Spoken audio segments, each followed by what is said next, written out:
Good morning, this is Rashad Mitchell coming to you live from my YouTube channel as I continue on my part series, The Week That Was College Football History and Review, the 1972 college football season for week 3 of September 23rd, 1972.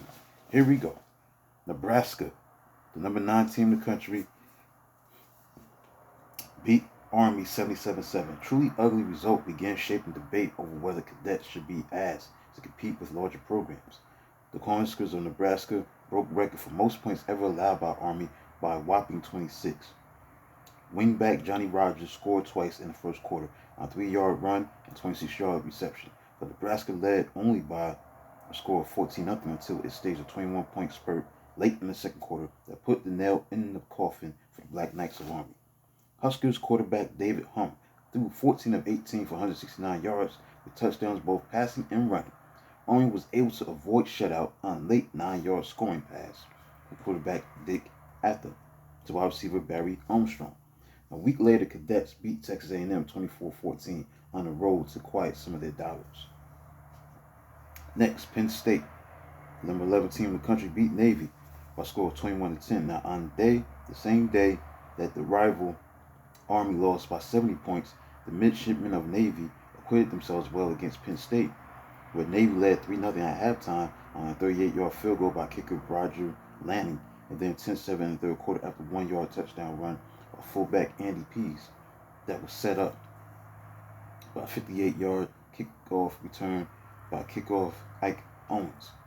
Penn State took control with a long drive to its second touchdown run from tailback John Cappelletti. Down 14-10 throughout most of the fourth quarter, Navy finally made a fatal mistake that ended its upset chances as quarterback Fred Stuvek threw an interception to variant linebacker John Skorupen, who had 17 tackles and 3 sacks, who returned it 32 yards for a clinching score.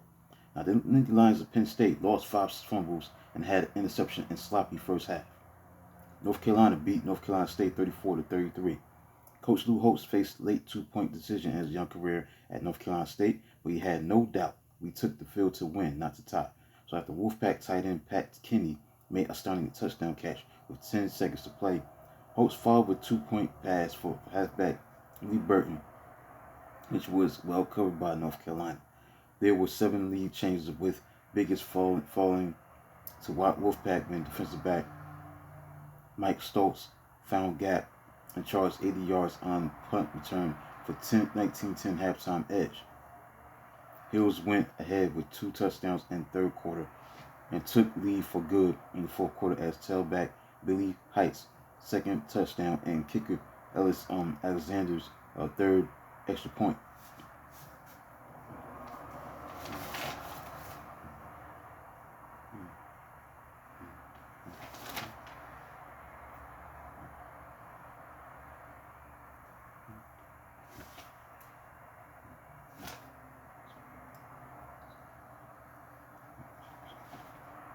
Next, number 8, Louisiana State beat Texas A&M by a score of 42-17. Now, using 4 touchdowns second half burst, the Bengal Tigers blew away A&M as quarterback Burt Jones threw 3 touchdowns passing and defense contained Aggie's embryonic wishbone. Now, as Jones threw second half touchdown passes of 13 yards and 26 yards to wide receiver Gerald Keeley to help LSU pull away, Texas A&M was stumbling to 7-yard net offense in the second half. LSU defense even outscored Aggies over final 30 minutes when quarterback Norm Hodgins returned interceptions 1 of 6 turnovers for visitors 45 yards to score. Freshman wide receiver Carl Roaches had a 97-yard kickoff return to highlight Texas A&M's effort. Next, Florida State, number 17 team in the country, beat Virginia Tech by a score of 27-15. The Seminoles quarterback Gary Huff got knocked silly late in the first quarter, so sub quarterback Mike Cadwell threw a 40-yard touchdown pass, bobbled several times to wide receiver Joe Goldsmith 14-0 lead.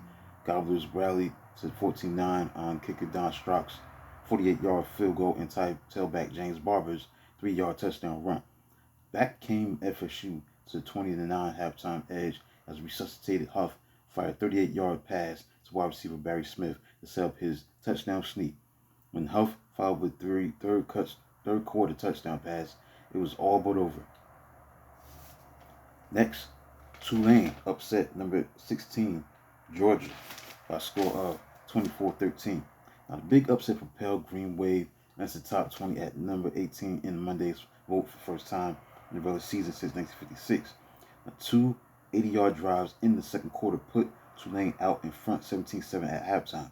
They later added 57-yard punt return for a touchdown by safety George Ewing to ice contest. Georgia running attack managed only 131 yards on 46 rushes, while opportunistic Tulane defense came up with 3 interceptions. Bulldogs opened scoring on a 7-yard touchdown run by halfback Jimmy Polos, set up by a controversial ruling. Tulane safety David Lee appeared to not touch punt that bounded away from him, but referees ruled that he made contact and that Georgia had possession at Tulane 25-yard line. Washington, number 15 team in the country, defeated Purdue by a score of 22-21. Now, kicker Steve Wiesbowski, 25-yard field goal with 2:04 remaining, enabled Huskies to survive major road tests. Now, Purdue earned 21-0 halftime lead before generously offering a turnover sparked drives of 36, 48, and 34 yards to visitors in the second half. Now, the Boilermakers quarterback Gary Danielson ran for 213 yards on 16 carries, leading 3 drives of more than 80 yards in the first half.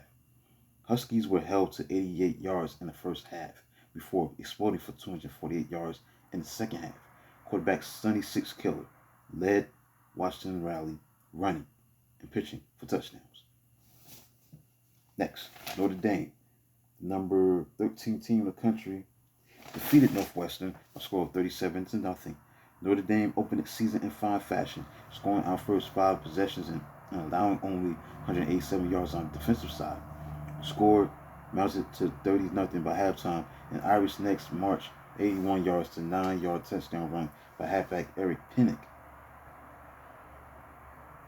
Best opportunity for Northwestern came in the first quarter when quarterback Mitch Anderson connected with wide receiver Jim Lash on passes of 22 yards and 20 yards to move into Notre Dame territory.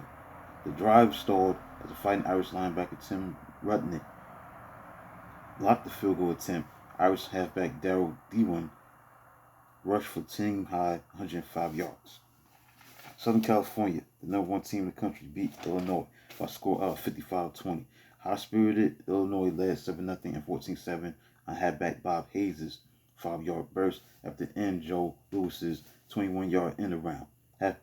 Halfback George Yurmanovich 5-yard sweep after wide receiver Garvin Robinson's a spectacular 41-yard catch. He snatched off hands of USC defenders. Number 1 Trojans quickly countered with tying touchdowns and went ahead just before halftime.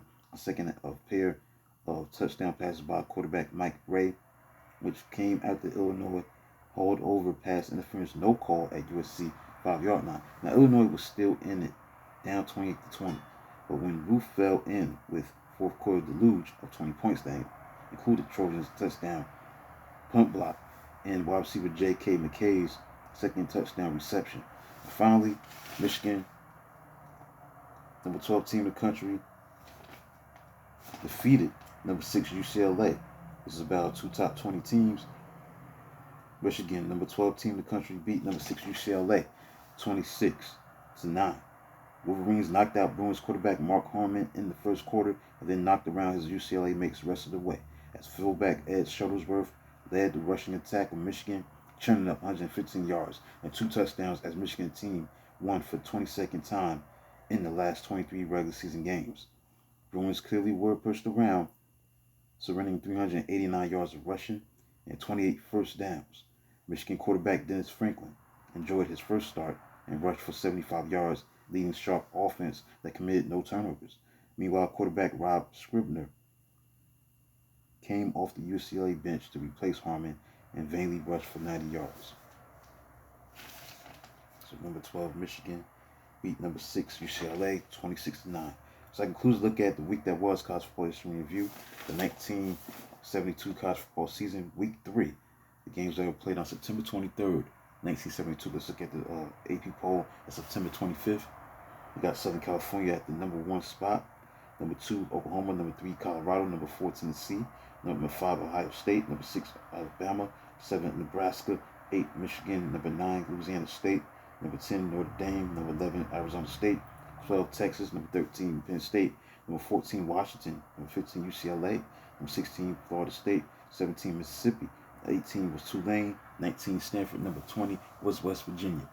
So that concludes a look at the week that was college football history review, the 1972 college football season, the week that was week 3, the games that were played on September the 23rd, 1972.